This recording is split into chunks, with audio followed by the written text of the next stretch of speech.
Assalamu alaikum students. Today's lecture is about Thomas Hardy. As you know that we are going to study Thomas Hardy's novel Under the Greenwood Tree in our syllabus for second year English literature. So we would look at some aspects of his life and his themes, his works, his life and everything else to understand the novel more properly by knowing the background of the author. Thomas Hardy was a late Victorian novelist and poet. By late Victorian era, it means that Victorian era encompasses more than 50 years. So, early Victorian writers who gave the rise to the novel form were Charles Dickens and Thackeray, and many lady writers like Charlotte Bronte, Emily Bronte, and George Eliot. But in the late Victorian era, the last years when Queen Victoria was ruling, Thomas Hardy was the most famous novelist and poet. He was born on 2nd June 1840 and passed away on 11th January 1928. Thomas Hardy was born of humble parents. That means that his parents were not rich people, they were poor people. He was born at Upper Bockhampton near Dorchester, that is a county of England. When Hardy left school, he was apprenticed. He was a student with a local architect and church restorer. So when we look at his life and his work, we find that he writes very minute details about the architecture of the places he is showing in his novels. And also he is interested in the architecture of churches. That shows that the early times of his life that he passed as the student of an architect and church restorer actually influenced his work later on. As a writer, he was impressed by the works of Comte, Mill, Darwin, and all those works changed his ideology and his mentality. By Mill, he understood that independence is good for human beings. It is not only a necessity but a must-have thing for them. By Darwin, he understood that there is a link between human beings and the animals which is very close, and all those things can be seen and felt in his works later. The philosophy of his work echoes Schopenhauer's The Word as Well and Idea. Schopenhauer, in his book, one of the great philosophers of the world, writes that the free will of human beings is not a real thing. It means the will of human beings is not that much in work as much as the will of nature. Will of nature is more prominent. So if human beings try to do something, it is not necessary that they would be able to do it by their willpower, because nature or fate or destiny or fortune is stronger than the willpower of human beings. There are some works of Hardy that are mentioned here. This place that you can see with a lot of beautiful flowers in a lovely orchard and a thatched cottage roof is the house of Thomas Hardy. Just by looking at the house, you would understand that what type of person lived in that house, because houses are the emblems of the people who live inside. Hardy's house shows that he loved nature very much and he liked to live in a humble way. He did not like the villas or mansions or very hi-fi type of houses. This simple cottage with a lovely cottage garden shows his extreme love of nature. The novel you are going to read is the firstmost in this list. The novel is named Under the Greenwood Tree.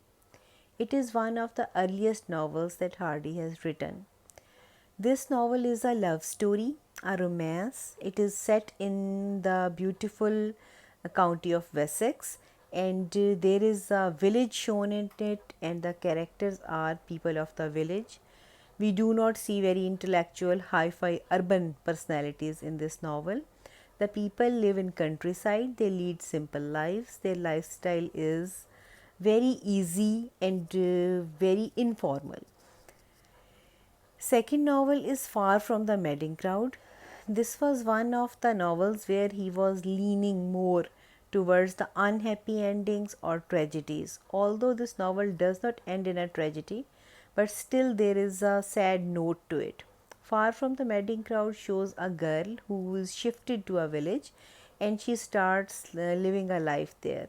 That girl is managing a farm and the farmhouse and everything around, and during this process there are some people who are interested in her, and they then comes the typical love triangle of Hardy: one girl, two men who want her, and the novel becomes more interesting step by step.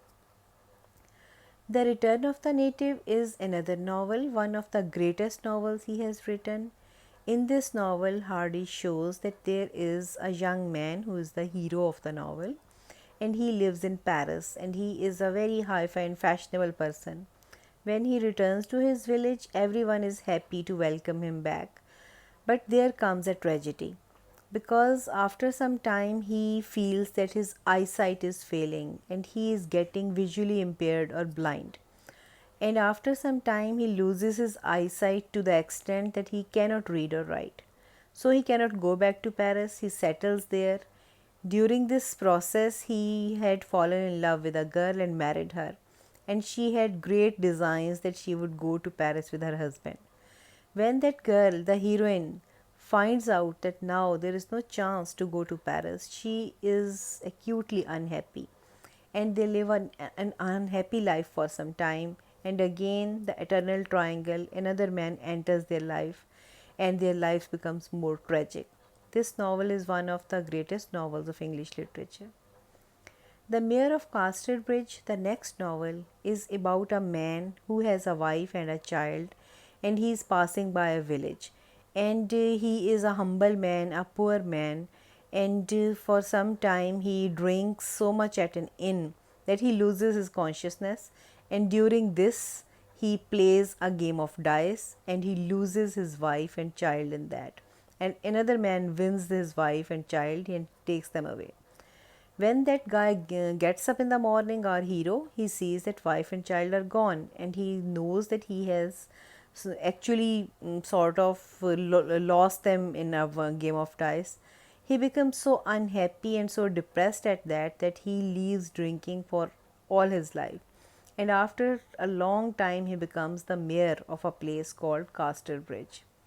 Another sad story, but very masterfully written. One of the works of Hardy, The Woodlanders, with a sad ending, is a beautiful novel about love. It shows the sacrifice a man can do for the girl he loves. And this also shows the atmosphere and the beauty of English countryside, lovely cottages, farms, flowers, and everything else. The next novel, Tess of the D'Urbervilles, is one of the most beautiful books ever written. Tess, a young girl from a village, she is not a very rich girl. She lives with her parents and they are very poor people. This girl is sent to a house to work as a maid, from where the tragedy starts. Tess is written in such a heart-rending way, and it mentions the troubles the women face in so acute a way that for that era, for that time, that novel was much ahead of the time it was written in. Jude the Obscure shows a society, the Victorian society, in which only married people are allowed happiness. Jude has been cheated by a woman into marriage, and when he leaves her finally and starts living with another girl who is close to his heart, both of them are made outcast in the Victorian society. No one accepts them, no one respects them, and they suffer a lot. In this novel, Hardy shows the hard attitude of religion and society towards human beings. Then there are poems, many collections of poems, and one of them is called the Wessex poems. What happens in the novels of Thomas Hardy? He shows interest in the life of the peasants or the farmers in an age of decline and decay of peasantry. Thomas Hardy is writing in an era when the peasants or the farmers are suffering a lot. The times are changed, industrialism has come, factories are everywhere, and the peasants are suffering. Slowly, the country life is getting to an end, and the people are running towards the cities to work in the factories. He shows that how slowly the beautiful pastoral life of English countryside is declining, it is going to an end. In his novels, there is nostalgia for the pastoral and patriarchal way of life. That means that Hardy loved the pastoral way of life. Pastoral means something that is related to the countryside, that shows the villages and the activities of farmers. And their way of life that is very simple and very, we can say, disciplined. He feels that the discipline of the family life is fading. Now people are more free and they want their own will done. That is why family life is slowly declining. And also, the beauty of the village is being tarnished. The beauty of the villages and village life is also being changed due to the industrial age. His nostalgia, that means his sadness for something that is past, is especially for the beautiful village life of England. Hardy has that deterministic view. That means that determinism was a philosophy that was very in vogue. It means that human beings are not capable of leading their own lives according to their will. They cannot do what they want to do because their fate or their fortune is already determined or it is made by someone in heaven.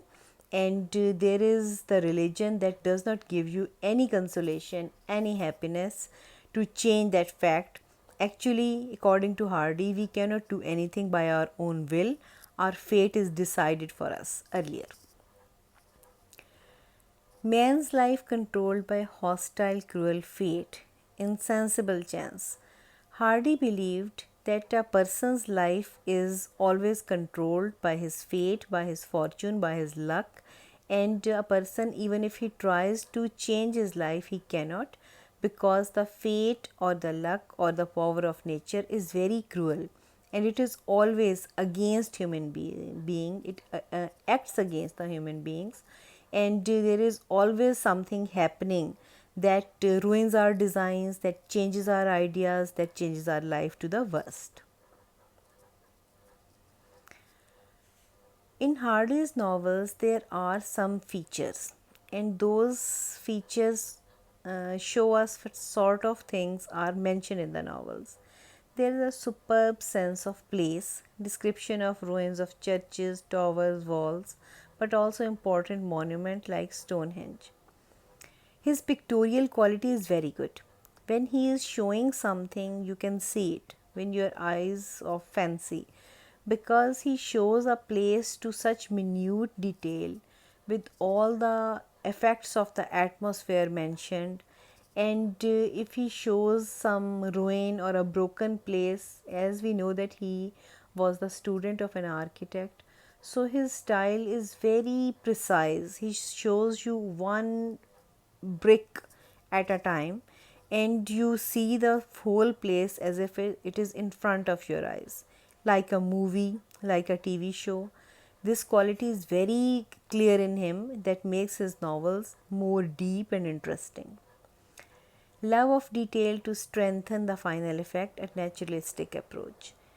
Hardy shows the beauty of nature and he gives so many details about it that it is very wonderful to behold all that natural beauty around and how the natural beauty is affecting the human beings. Like in his novel Tess, he shows that that girl goes to the garden in the night. It is an orchard. She passes by the apple trees and there is a juice coming out of the apple trees, apple boughs, that stains her arms. And strange thing is that the juice looks white on the tree, but it looks blood red on her arms. That beautiful effect is so acute that only a nature lover could write in a novel. Hardy's style is that he uses color very strongly. The colors are linked to emotion and experience. They are connected to the natural landscape. Like in his novel Tess, the girl, when she is first seen, she is wearing a flower crown, she is wearing a white dress, and she is dancing with the girls of her age on the green in the village. That white color shows the innocence, the inexperience of that girl.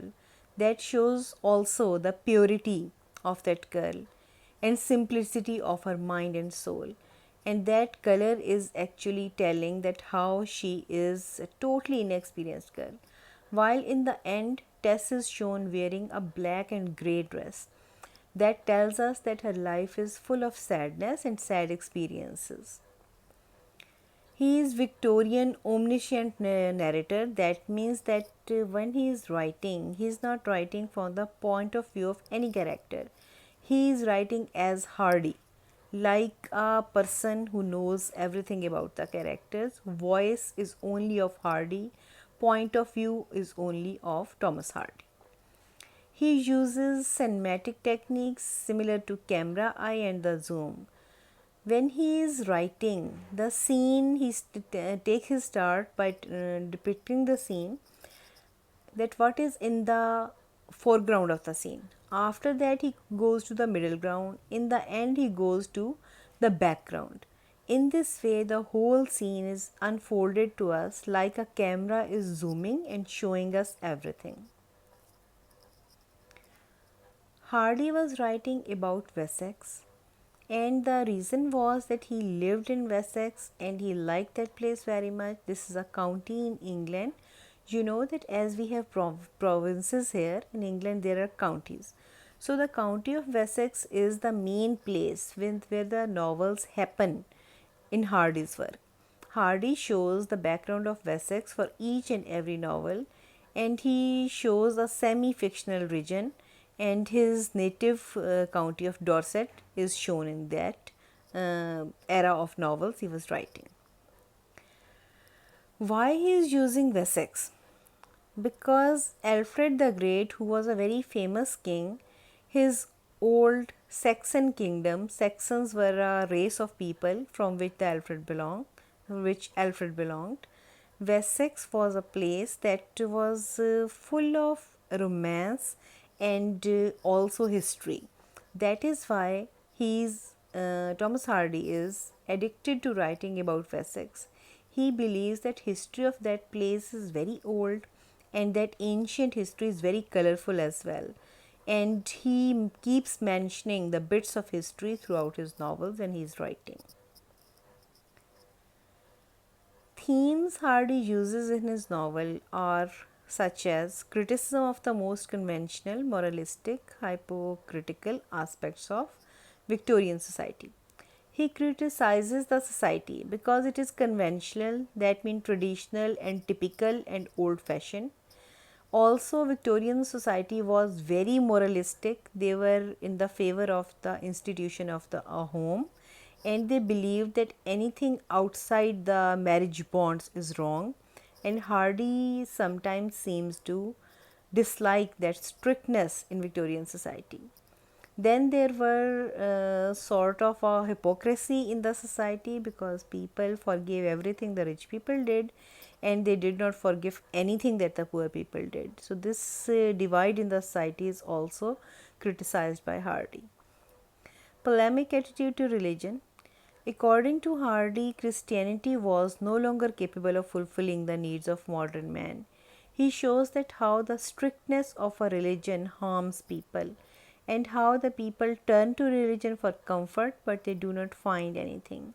In the novel Tess is a sort of victim to a person, and because of that she has a baby who dies, now, as the baby is not out of wedlock, it is not her parents, the baby's parents are not wedded, not married. That is why that baby is not allowed to be buried in the churchyard.